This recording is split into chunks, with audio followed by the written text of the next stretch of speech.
And this is how we welcome you to Artistic Spot, the show about art, talent, and entrepreneurship, where you are also the artist. In Artistic Spot, you're actors of your movies, singers of your musicals, and writers of your books. In Artistic Spot, you're welcome to have fun and discover stories. Today, we have a very special guest, and we are celebrating episode 90 with Maria Fernanda Camacho.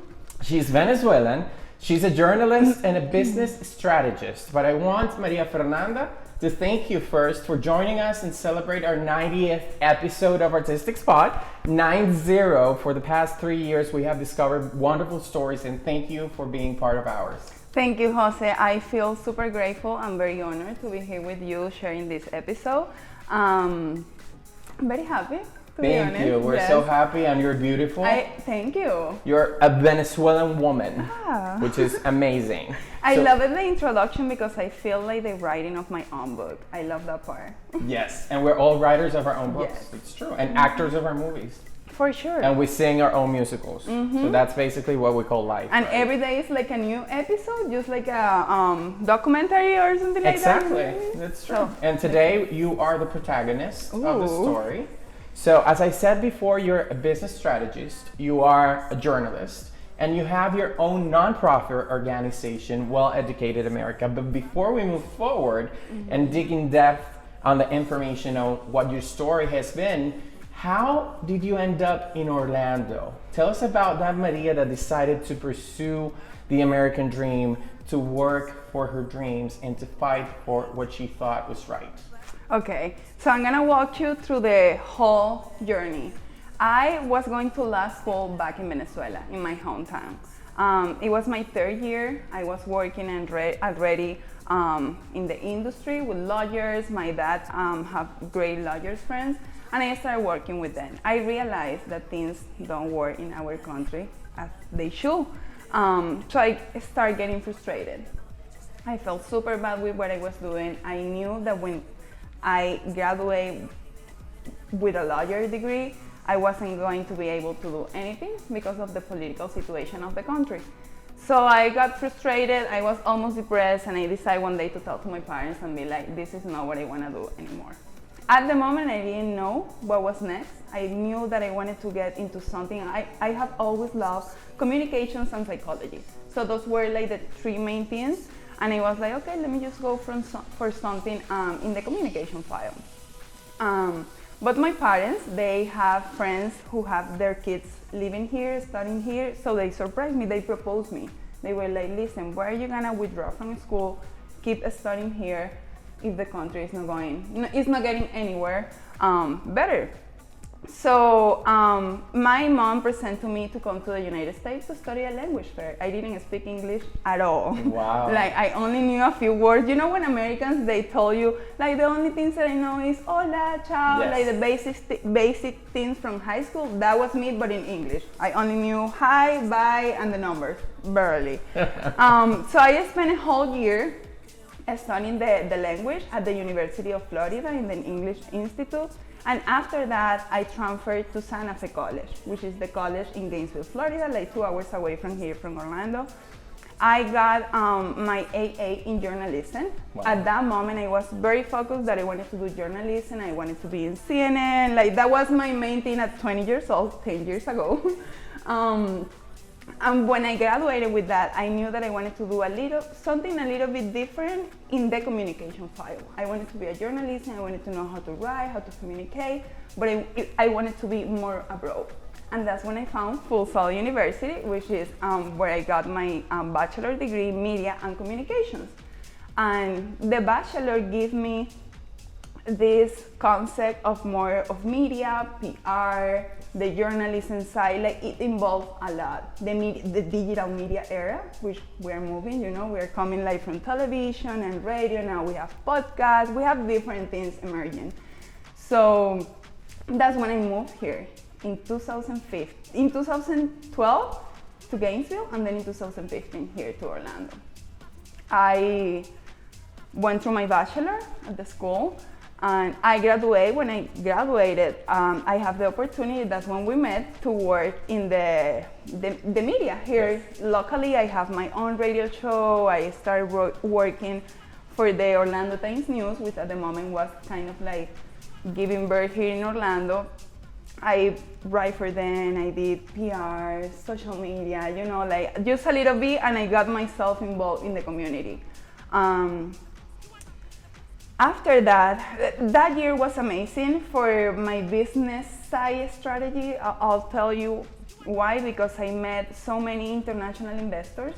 I realized that the United States is such a huge country with so many powerful people who have a lot of money, and I'm not talking just about in the entertainment business or politicians. People think it's just like that. Common people, just like you and me, who have a lot of power and a lot of money, and they decide to invest here in the United States.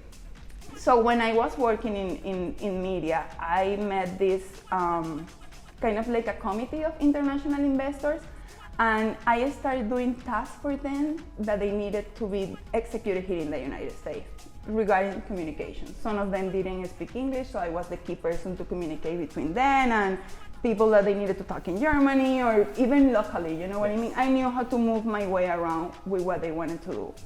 So one of the companies that was in the buffet, they want me to keep working for them. And they was like, what will you need from us to be good, you know? And I was like, well, honestly, because I came as an international student, I was like, honestly, my time of working is kind of like running. So the only thing that I will be able to come back and maintain my status, my legal status and all that, is going back to school. And they were like, great, amazing. They're super education supported. They was like, that was the answer that we were looking for, that you wanted to keep improving your education.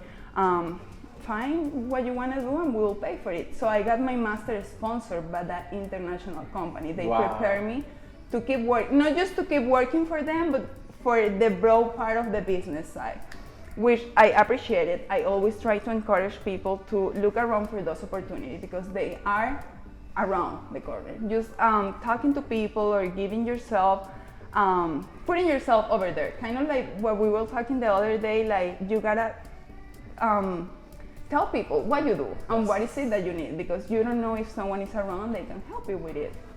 So I got sponsored my master, I went back to school, I got an entertainment business, even though it is an entertainment business and what I do is not related on entertainment specifically. Directly, exactly. The business side have opened me a different approach of everything that we could do here in the United States. And during that time is when I developed the nonprofit organization business plan. Just to put it that way in the business side, but it also came from a passion of mine. I have always been, it's not that I like to call myself, but that's a title that you can use, is servant leader.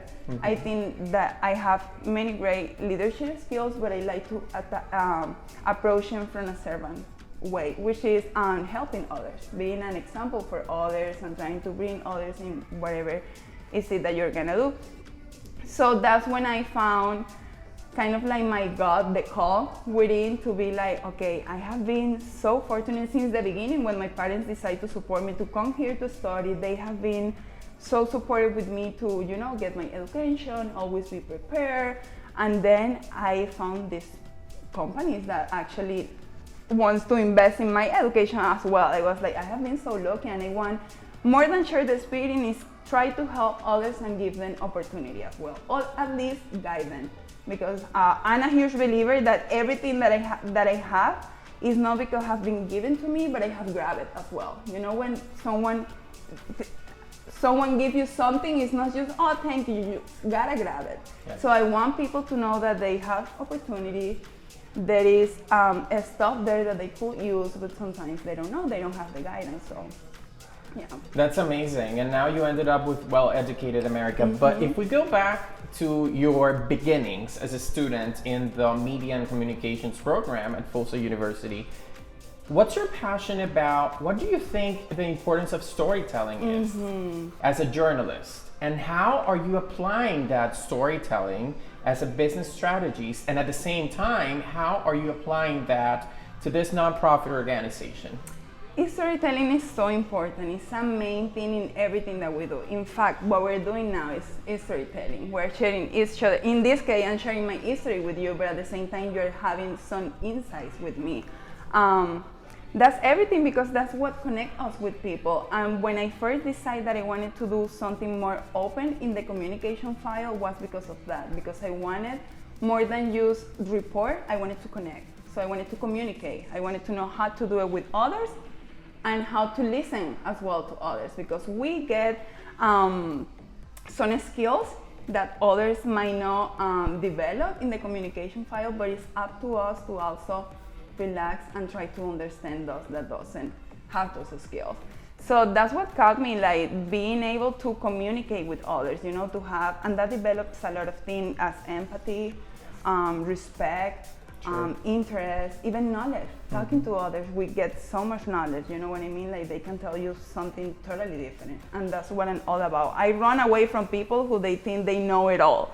Yes. I love being around people who will teach me something, or at least say me something that surprised me during the day, like, oh wow, I didn't know that. I have a friend, he likes to tell me stuff, and by the end he's like, did you know that? I'm like, no, I didn't.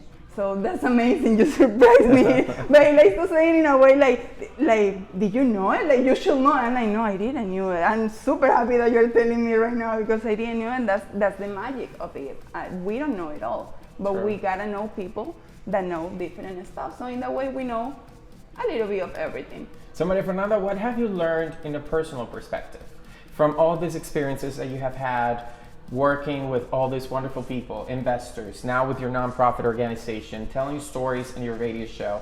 So you have done a lot of things in the past 10 years, but how has that helped you as a human being, as a woman, as an entrepreneur?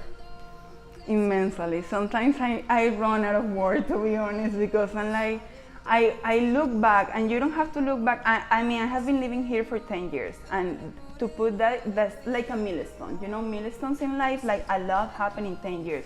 But when you look back 2 years ago or a year ago, everything is just so different, and you have grown and changed so much. So there is a lot that I have changed and developed myself. My spirituality is main thing in everything that I do. I believe that having a balanced life is what helps us realize that everything that we could do, you know what I mean? It gives us clarity on our projects, our health is also very, very important. So I have changed a lot with everything that I have learned. I have been able to, the culture also. We are from different countries, so the culture change at the beginning is a little bit more shocking. Yes. Right now I feel very comfortable with the culture, you know what I mean? I feel nice talking to you in Spanish, in English, and as I feel good talking to someone else, especially in this country we have different cultures, people from different countries. Like, I don't know, I feel just more open. I feel like I'm a very open-minded person regarding everything, not just taboo things, but regarding everything, and open to talk to people, to listen to them. I don't know, which is different. Sometimes I sit down and I think, would have been done if I was still in Venezuela, and I think it would have been totally different just because of the experience of the year here. Yes, that's absolutely true, and I strongly agree with you regarding that. So now, if I give you the opportunity to choose one specific experience that you have had in the past 10 years, even if it's personal or related to your career, which experience would that be and why? Wow. Every moment has been amazing, to be honest with you, Josie. And each one of them, I have been enjoying it and taking the best that I can from it.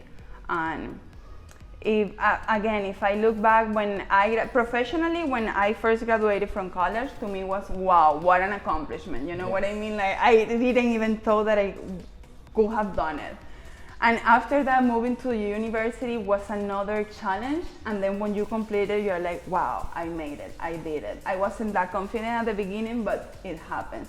So each one of them have been totally great for me. What I feel, there was a click when I graduated from my bachelor and when I have the opportunity to work, because as we were talking, everything that we see at school, especially for University, they prepare you very well for everything that is a real world education, as they Correct. call it, for everything that you're gonna face when you go out, meet people, and talk to them, get into business, whatever.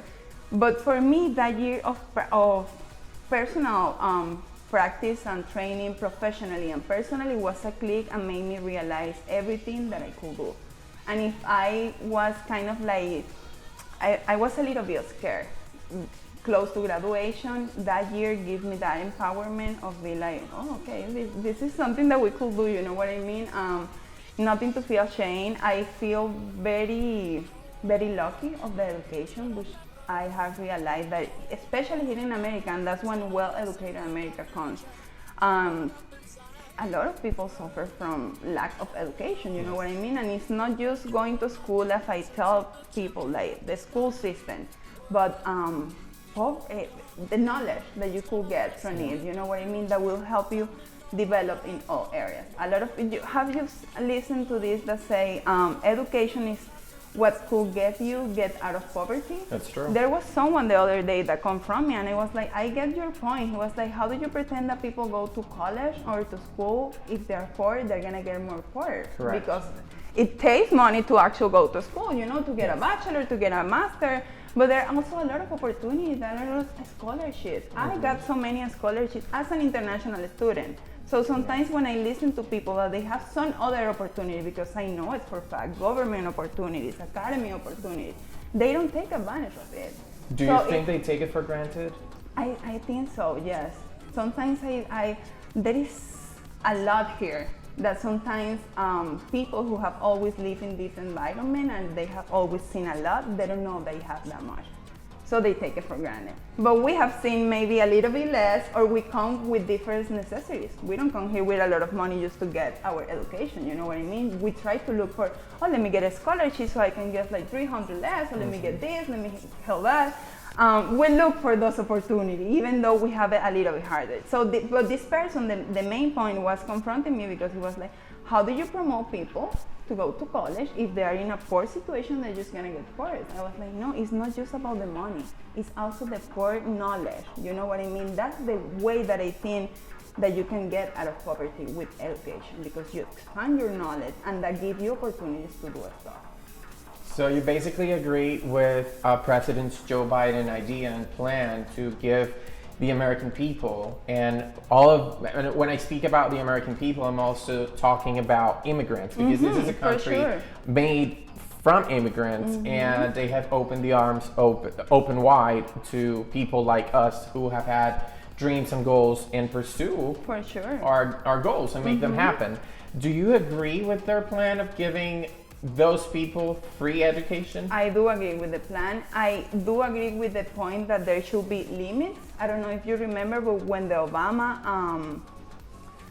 when Obama was on the power, there was the 4 years of college, they were for free. Correct. But what happened? People take it for granted, or they abuse, so they don't spend 4 years. They spend 8 years of college, and the government will be paying for you. Yes. What happened was Obama said, there is no more free education.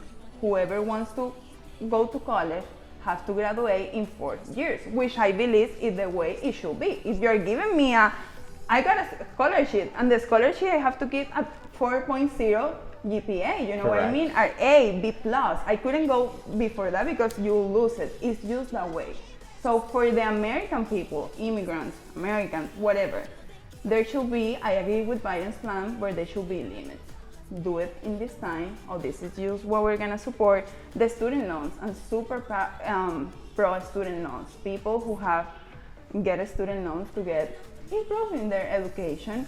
I would love if they get rid of that, because I have so many friends that they are now working, but they have in mind that they have to pay that student loan. Yes. And it shouldn't be that way. You shouldn't be worried for something that already happened and that point you to that. But you know, there is everything in this life, so. That's true, it is what it is. So now that we're talking about the importance of education, and that education can definitely take people out of poverty, how did you end up creating this magnificent nonprofit organization, Well Educated America? Well, I'll tell you. Last year, around June and July, at the moment President Trump he decided to stop F1 visa, which is the international student visa. He decided to stop the H-1B visa, which is the kind of like the working visa for international students. One of the best way to get into the resident and all that, or to work for a big company, you know, to sponsor you. And in that moment, it was so click with me because I know my sisters are international students too, and that was the people that I surround myself with. That was my experience. I was like, I know what these people are going through. You know what I mean? They're desperate. I have so many friends. I have a friend that he was working for a company a year and something. He was on H-1B visa, and they give him a week to leave the country. Oh wow! When you have done a life, when you have your car, your house, your podcast, everything that you're doing, and they give you a week to leave the country, it's like losing everything. Yes. So in that moment, I feel very, very compassionate, and I was like, I gotta create something out of this. And I spent, as the artist that we are, you know, we think all at night. I spent 3 or 4 nights thinking about it, like, how is it gonna do it? Is it just gonna be for international students? Is that gonna be my main focus? Or I want something that clicks more in America? I just don't wanna kind of like close it for international students, but to have it more broad. So one day the name came to my mind. I was like, okay, let me just put together something where I could help these people who are getting out of their status. They don't know what to do. And the name came to my mind, Well Educated America. I was like, this matched perfectly, you know. I'm coming with the background like marketing and everything. I was like, it's a perfect name, you know, it sounds good. Like, it does. You read it and you understand already kind of what it is. Like, Well Educated America is something related with education, something for good. So I was like, okay, this is it. And on July 4, I remember I first started on digital platforms like Instagram. I opened the LinkedIn and all that. And my first post was on July 4. And I was like, okay. And during that month, I started giving it more very like the mission, which is to promote and help provide education. At the moment, it was to promote education, to give support. But my main mission, like, or the vision with the company, is to help provide education as well. Help have the support from different companies, from international investors, that they can, that we could provide scholarships to students, to people who want to study, you know what I mean? So now you're working basically around the Orlando, Tampa, and Gainesville areas, correct? Yes. But what's your vision when it comes to, if I tell you what's your goal, how you see Well Educated America within 1, 2, or 3 years? Well, my main goal right now is to position in the Central Florida area, which is where I live. However, I have friends in so many different states, and one of my biggest visions with this project is to be in all 50 states of the United States. I know this is something, as I was telling you, that people could do from their home city. This is something that I will be able, as a director, to delegate to others as well, you know, to give birth to the organization. But my main vision is to be in all the United States, Well Educated America, even though we gotta start from something, and starting right now in the Central Florida area. It's where I live, it's where I know people, and I'm trying to make some great partnerships with local institutions. Full Sail, last month, we have a presentation at Valencia College, you know, for students to get to know that we have different resources. I have partnered with other organizations. I cannot do it all. Well Educated America cannot do it all. But what happened, there are so many organizations out there as well doing different stuff that we could use as our resources, and we provide those resources to others as well. So from Valencia College, our presentation from Valencia College, one of the students, he was looking for a mentor. He was, I have had so many great mentors through all these years that I encourage people to have mentors. Yes. So during the presentation, he was like, well, where do I find a mentor? I was like, okay, we have this organization that I'm partnered with. They have a platform with people with different backgrounds from anywhere, in the language that you wanted, the level that you wanted, with a lot of experience, with no experience in your area. I will suggest you to write to them, or I will connect you with them so you can get one of the mentors and talk to someone and see if they can mentor you. So that's what I look for and what I'm doing right now with the organization, connecting people, letting people know all the resources that we have, all the help that we could provide. And I'm super pro students, teachers, and also parents. I have my mom's friends that live here, but they don't speak English, and their kids are going through college or moving from high school to college. They'll call me. They're like, I don't understand, Christina, please help me with this and this. Or I don't understand my kid, what does this mean? He's telling me this is happening at college. And I explain to them, hey, it's normal. He's just looking for another course credit. They don't get worse course credit, but I explain it to them. So I'm very focused, when it comes to education, I'm very focused on those three persons, the student, the teacher, and the parents, because it's a teamwork between them to work. Yeah, I think it's the perfect triangle, and it's the base of everything. For sure. So now, Maria, you have done a lot of things, and as I said before, in this past 10 years, and when you go back and check your resume and your background, you see you have check marks in your own radio show, in media and communications bachelor's degree, and not to forget that you came here without being able to speak the language. Yes. And now we're doing this interview entirely in English when we could have easily done it in Spanish. And I congratulate you for that. Thank because you. You are the perfect representation that everything is possible if we want to make things happen. And I want to encourage people, even though if we make mistakes sometimes with verbs when speaking in English, or we forget how to pronounce a word, it's normal, you know, it's our second language. We should be or feel proud that we're actually doing it in the language, you know, because we could have easily done it in Spanish. But yes, I feel very proud, and as you say, you know, sometimes you look at your resume and you're like, okay, check, but there should be more than that. As I was telling you, your internal side, your balance, all that is like it's a mix for everything to work. You don't do anything just having a resume, an excellent resume, but not being a human, not being able to connect, not being able to tag, not being able to. I always tell people as well, be approachable. We have to be approachable. There are so many people out there who you see and who you would like to talk about, but they don't look approachable, or they not are approachable, so you don't look at them. But and that's what I want to project. Approachable, not because I know it all, but I want people to feel secure that they can come and talk to us, you know what I mean, or look for guidance, or just, I don't know. What's next for you?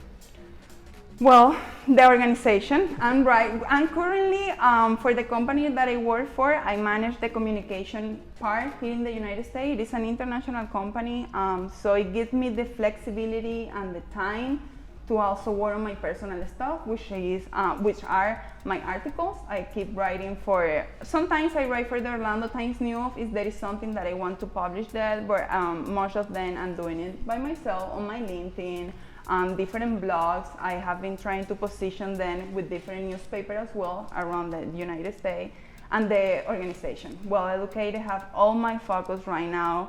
I know is something that is good already, and where it could go, it will be even better. It will benefit so many people. And I'm doing it with passion, to be honest. And I'm very passionate about it. I'm very excited about it. We can tell you're passionate about your project and everything you have done since you came here. Now, Maria, I give you time to talk to our audience through that little camera and to the people listening through us. Everywhere podcasts are available. Take this time and give them a message. What would you tell them? I'll say something that since yesterday I have been thinking about. Not yesterday, something that I live by, but yes, since yesterday I have been thinking about it. Is like, always follow your gut. What you think is better for you, what you think is good. And sometimes it sounds cliche, I know. So many times we listen to things and I'm like, okay, but how would I do it?